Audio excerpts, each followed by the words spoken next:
Bonsoir à tous, ravi de vous retrouver dans Au Quotidien la suite en ce lundi, nouvelle semaine qu'on va démarrer ensemble avec Enzo Maubert, notre journaliste. Rebonsoir Enzo. Rebonsoir Aurélien. Et Maxime Guillon ce soir sur notre plateau. Bonsoir Maxime. Bonsoir. Bienvenue sur le plateau, vous êtes chargé de communication au sein de Sarthe Tourisme. On va lancer officiellement ensemble cette deuxième saison de Ils lancent leur projet touristique en Sarthe, 13 Sartois qui en appellent à la générosité de tous, peut-être vous, pour concrétiser 8 initiatives touristiques originales, innovantes, mettant en valeur évidemment notre territoire. On va commencer par rappeler évidemment le principe de cette opération.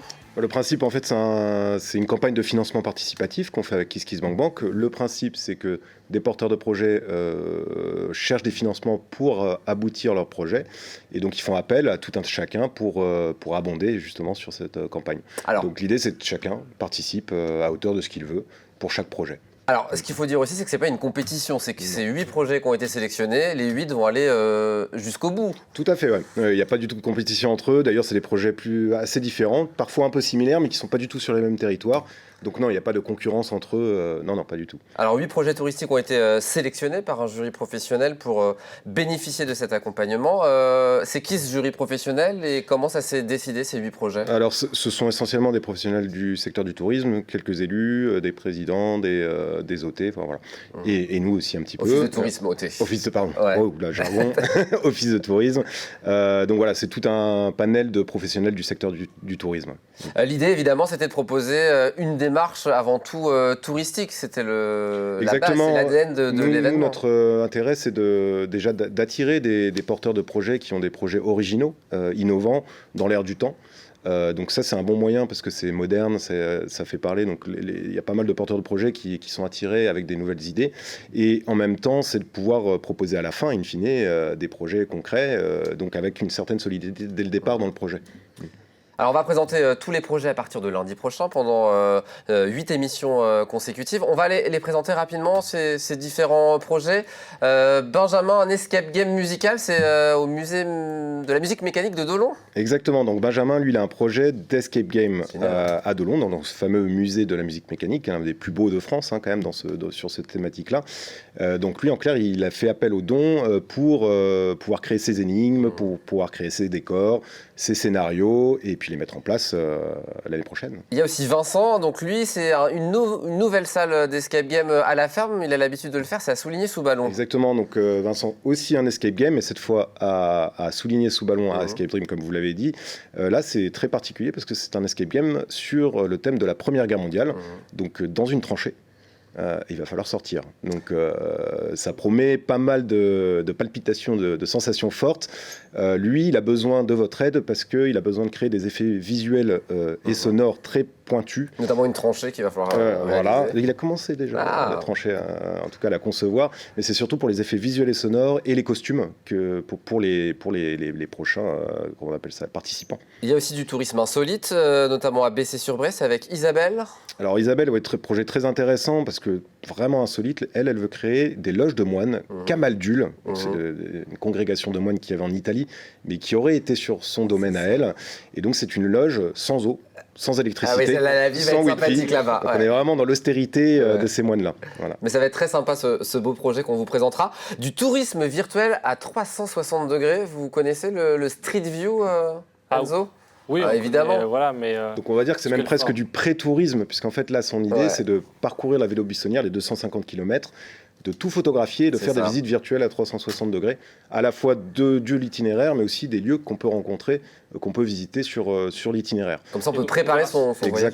On pourra voir ça chez nous exactement, directement d'un smartphone, d'un ordinateur. Ou si on a un casque à réalité virtuelle. Même sur un casque, Et pour les personnes en situation aussi de handicap, notamment. Exactement, ça permet de voyager pour certains, pour d'autres de préparer le séjour de manière concrète, de voir les côtes et tout ça. Une évasion nordique et de la médiation avec les animaux, ça sera en forêt de Charny. Ça aussi c'est formidable comme projet, c'est un couple, il s'appelle Marion et Benjamin. Je ne sais même pas s'ils sont en couple, mais en tout cas c'est Marion et Benjamin. C'est un couple, Marion et Benjamin, qui a entre autres une activité qui s'appelle Sled Dog Ride autour des chiens de traîneau.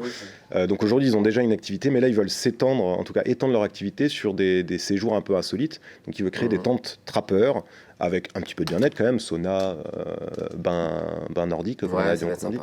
Et aussi développer ce qu'on appelle la médiation animale, donc avec Marion cette fois, où l'idée c'est de s'apaiser en contact du chien, ou voilà, de faire des parcours avec eux, voilà, pour des personnes à mobilité réduite par exemple. On n'aura plus besoin de quitter la Sarthe. Exactement, bientôt, on aura tout dans le département. L'esprit nordique sera en Sarthe. Mélanie et James, ça va être des bocaux gourmands qui vont réaliser, c'est à Ruy en Champagne. Oui, alors ces deux aubergistes, ils vont créer des bocaux gourmands anti-gaspi, c'est important. Anti-gaspi, pourquoi ? Parce qu'en fait, ils vont récupérer des bas morceaux, des morceaux de viande en fait des agriculteurs locaux qui n'utilisent pas, qui n'arrivent pas à valoriser aujourd'hui. Et donc, ils vont utiliser ces bas morceaux pour faire des recettes gourmandes et savoureuses. Donc, on a hâte de goûter tout ça. Encore de projets, Muriel et Anthony, là aussi un binôme pour une pure déconnexion à la ferme. Est-ce que vous avez besoin de vous déconnecter Oui, oui, ça fait toujours du bien. Saint-Symphorien, qu'est-ce qu'ils vont nous proposer ? Saint-Symphorien, donc c'est en fait, ils participent à cette campagne pour créer une salle qui permettra d'accueillir leurs stages de médiation animale, des stages d'équitation, mais aussi des stages musicaux, des accueils d'artistes aussi. Donc c'est tout un projet global là aussi pour le coup. Puis on va finir par le trio, le seul trio masculin qui sera, j'allais dire dans la compétition, mais non, dont le projet est lancé. Simon, Salvan et Thomas, ça va être un live vidéo autour du patrimoine et de l'histoire de notre département. Ouais, projet très intéressant que ces trois jeunes mènent. Vous les connaissez peut-être déjà puisqu'ils sont sur Radio Alpa. Là, leur idée, c'est de partir dans les différents villages sartois et proposer des live vidéo autour du patrimoine, autour d'une histoire, autour d'intervenants spécialisés dans l'histoire locale. Donc c'est vraiment valoriser en fait notre histoire, notre identité sartoise à travers ces live vidéo. Donc voilà pour ces 8 projets. Évidemment, pour les soutenir, direction le site KissKissBankBank. On a mis une adresse en place qui va apparaître à l'écran, vue.fr/KissKissBankBank, évidemment, pour donner de l'argent. On peut démarrer à combien? Exactement. Et on peut aller jusqu'à combien? En fait, généralement, ça peut démarrer à 5 €, à 10 €, ça dépendra de chaque projet. Ce qui est important, c'est que vous pouvez aussi avoir des contributions en fonction de votre intérêt, de votre don ou pas. C'est vraiment vous qui choisissez. Et il y a des contreparties vraiment très intéressantes, comme être un game tester sur les escape games. Ça veut dire que vous pouvez tester les jeux gratuitement, bien sûr, recevoir des recettes de bocaux. Voilà, plein de contreparties pour chaque projet qui, je pense, pourront intéresser plus d'un. Donc il y a la campagne de financement participatif et puis ensuite à la fin, donc ça sera le 18 novembre, dans une quarantaine de jours, 45 jours si je ne me trompe pas. Ensuite évidemment ils vont pouvoir concrétiser leur projet. Si on parle de la saison 1, les projets sont encore en cours pour certains. Donc on a des concrétisations et puis il y a des projets plus longs. Je pense notamment à celui de Delphine Bruyère l'an dernier qui voulait faire une série télé autour du personnage de Lisa Delalande. Donc forcément, là, on est sur des temps très longs, parce qu'il faut trouver un scénariste. Bon, il y a déjà un réalisateur sur le coup, mais il y a tout un tas d'étapes qui sont très longues.